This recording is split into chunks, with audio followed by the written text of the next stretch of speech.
अस्सलाम वालेकुम वरहमतुल्लाहि वबरकातुहू। उम्मीद करती हूँ आप सब ठीक होंगे। अल्लाह ताला हम सबको अपनी हिफ्ज़-ओ-अमान में रखे, इंसान और शैतानों के शर से महफूज रखे। आज जिस सूरत के बारे में बात करने जा रही हूँ दैट इज़ सूरह बकरा। और सूरह बकरा के बहुत ज़्यादा फ़ज़ाइल हैं, आप में से कुछ लोग डेफिनेटली ये सब जानते भी होंगे। सो बेसिकली आज इस सूरत के बारे में मैं इसलिए बात कर रही हूँ क्योंकि इसके कुछ ऐसे मौजज़ात हैं जिनका बहुत ज़्यादा असर मैंने कुछ अपने जानने वाले हैं उनकी ज़िंदगियों पर भी देखा, और ख़ुद मैंने भी इसकी प्रैक्टिस स्टार्ट की, इसको मैंने पढ़ना शुरू किया तो मुझे अंदाज़ा हुआ कि ये किस हद तक हमारी ज़िंदगी को इफ़ेक्ट करती है और कितने पॉजिटिव असरात हैं इसके, इसमें किस कदर फ़ज़ाइल मौजूद हैं और ये हमें कितना कुछ जो है इसमें से हमें सीखने को मिलता है। यहाँ पे मैं ये डिस्क्लेमर दे दूँ कि ये मत समझिएगा कि अगर एक इंसान जो है वो सूरह बकरा की तिलावत करता है तो वो टेस्ट एंड ट्रायल्स में से नहीं गुजारा जाएगा अल्लाह की तरफ से। ये बात याद रखिए कि अगर आप टेस्ट एंड ट्रायल्स में से गुजारे जाते हैं तो एक मुसलमान का और एक मोमिन का ये ईमान होना ज़रूरी है कि अल्लाह ताला उसी इंसान को, उसी मुसलमान को तकलीफ से और मुश्किलों से गुजारता है जिससे वो बहुत मोहब्बत करता है। ठीक है, तो अगर एक मुसलमान ट्रायल्स में से गुजर रहा है तो उसका ये ईमान होना चाहिए कि मेरा अल्लाह मुझसे मोहब्बत करता है, इसलिए वो मुझे इन चीज़ों में से गुजार रहा है, वो मुझे टेस्ट कर रहा है और वो देखना चाहता है कि ये मेरे टेस्ट में पास होता है या फेल होता है। और उस टेस्ट में पास होने की एक सूरत है आपका ईमान। तो अगर मैं इस सूरत की तिलावत करती हूँ तो ऐसा नहीं है कि मैं टेस्ट एंड ट्रायल्स में से नहीं गुजारी जाती, लेकिन ये है कि जब भी ऐसी सिचुएशन बनती है तो मुझे फ़ौरन मेरे जहन में ये चीज़ आ जाती है कि ओके, मुझे सूरह बकरा की तिलावत करनी है।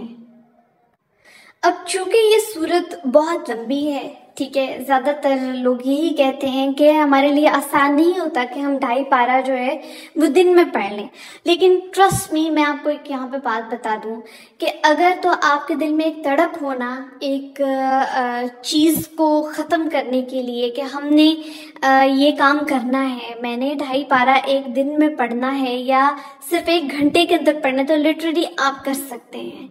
ये डिपेंड करता है आपकी प्रैक्टिस के ऊपर कि आप इसे कितना एक्सरसाइज करते हैं।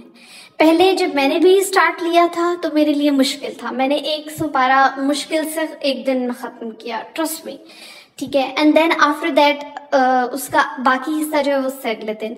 लेकिन जब मुझे इस बात की समझ आई कि नहीं भाई, मुझे इससे दरअसल मुझे इस सूरत से फ़ायदे हासिल करने हैं जो अल्लाह ताला ने मेंशन किए हुए हैं उसके अंदर भी, तो इसका क्या तरीका है? इसका तरीका यही है कि मैं इसको प्रैक्टिस करूं और एटलीस्ट कुछ टाइम लगा के। सो मैंने जब उसको बहुत अच्छे तरीके से डेली बेसिस पर उसको पढ़ना शुरू किया तो आहिस्ता आहिस्ता मेरा टाइम रिड्यूस होना शुरू हो गया। एंड ट्रस्ट मी, अब ये टाइम है कि 1.5 घंटे के अंदर मैं वो सारी की सारी सूरत जो है वो पढ़ लेती हूँ। और जब भी मोस्टली यही होता है कि अगर तो मुझे कोई बहुत ज़्यादा प्रॉब्लम हो, मैं एंग्जाइटी या डिप्रेशन का शिकार हो रही हूँ या मेरी कोई मुश्किलात हैं, एंड ट्रस्ट में अगर मुझे अपनी कोई दुआ कबूल करवानी है तो भी मैं सूरह बकरा की तिलावत ज़रूर करती हूँ और अपने घर में डेफिनेटली ज़रूर लगाती हूँ। और हज़रत मोहम्मद सल्लल्लाहु अलैहि वसल्लम ने भी फरमाया है कि सूरह बकरा को मत छोड़ो, अपने घरों को वीरान मत करो। इसका मतलब क्या है कि आप इसकी तलावत किया करें। अगर तलावत नहीं होती आपसे तो अपने घरों में एटलीस्ट इसकी तलावत लगाया करें, ठीक है। अब तो बहुत सारे तरीके हैं ना हमारे पास, हम बहुत तरीके से कुरान को जो है वो पढ़ सकते हैं और सुन सकते हैं। तो हमारे पास ऐसे बहुत सारे गैजेट्स मौजूद हैं जिनकी आप हेल्प ले सकते हैं। तो इसकी जो बरक़ात हैं, इसके जो फ़ज़ाइल हैं वो बेशुमार हैं। और जिस घर में सूरह बकरा की तिलावत की जाती है वहाँ पर फ़िक्र फ़ाक़ा नहीं होता, वहाँ पर अल्लाह ताला उस किस्म की वो जो बड़े मसाइब और परेशानियाँ होती हैं ना, अल्लाह ताला उस घर को उस चीज़ से महफूज रखता है, शैतान के शर से महफूज रखता है। एंड ट्रस्ट मी, अगर मैं ये सोचूं कि अल्लाह ताला ने मुझे कितनी परेशानियों से बचाया हुआ है सिर्फ सूरह बकरा पढ़ने की वजह से, तो ट्रस्ट मी, मुझे मेरे गूज़बम्प्स खड़े हो जाते हैं। मुझे लगता है कि अगर सूरह बकरा ना होती ठीक है। तो मैं इन सब परेशानियों से जो कि अल्लाह ताला ने जिनसे मुझे बचा रखा है, मैं कैसे महफूज रहती। तो ये अल्लाह ताला की तरफ से एक गिफ्ट है। इसके फजाइल और बरक़ात हमारे लिए गिफ्ट हैं और हमें चाहिए कि अगर अल्लाह ताला ने इस सूरह के फजाइल पर इतना जोर दिया है, अल्लाह ताला के नबी हज़रत मोहम्मद सल्लल्लाहु अलैहि वसल्लम ने इतना जोर दिया है कि इसको पढ़ो, तो इसके पीछे कोई बहुत बड़ी रीज़न है और वो आपको तभी पता चलती है जब आप लिटरली इसकी तिलावत शुरू करते हैं, जब आप इसे एक्चुअली में अपनी ज़िंदगी में शामिल कर लेते हैं।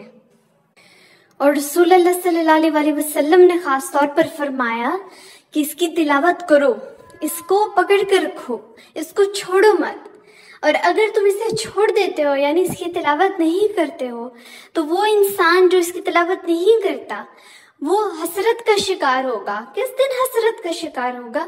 वो कयामत के दिन हसरत का शिकार होगा कि काश मैं दुनिया में इसकी बरक़ात जो है वो हासिल कर लेता, मैं इसकी तिलावत कर लेता, इसको पढ़ लेता। और बातिल, यहाँ तक के मैजिशियंस जो जादूगर हैं, वो भी इस सूरह का तोड़ नहीं कर सकते। सोचे कि इतनी पावरफुल सूरत है, तो इसलिए सूरत को पकड़ लो।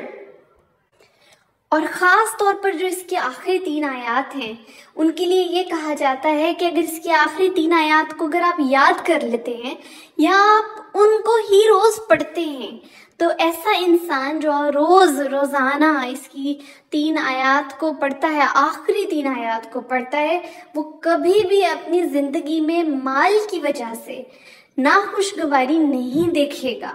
अब देखिए, इतनी बड़ी दलील है, इतना बड़ा आप ये कहें कि इंकशाफ है ये, तो एक इंसान को अगर पता भी है कि मुझे इस सूरत की वजह से ये बरक़ात और ये फ़ज़ाइल जो है वो नसीब होंगे और वो फिर भी ना पढ़े, तो मेरा ख्याल है कि ये हमारी बदकिस्मती है कि हम उस चीज़ पर अमल पैरा नहीं हो रहे जो हमारे सामने हमें नज़र आ रही है, हमें बता दी गई है। बार बार अल्लाह ताला हमें बता रहे हैं, अल्लाह के रसूल हैं हज़रत मोहम्मद सल्लल्लाहु अलैहि वसल्लम, वो हमें बार बार इस चीज़ में वो बता चुके हैं कि आपने इस सूरत को पढ़ना है, तो हमें पढ़ना है।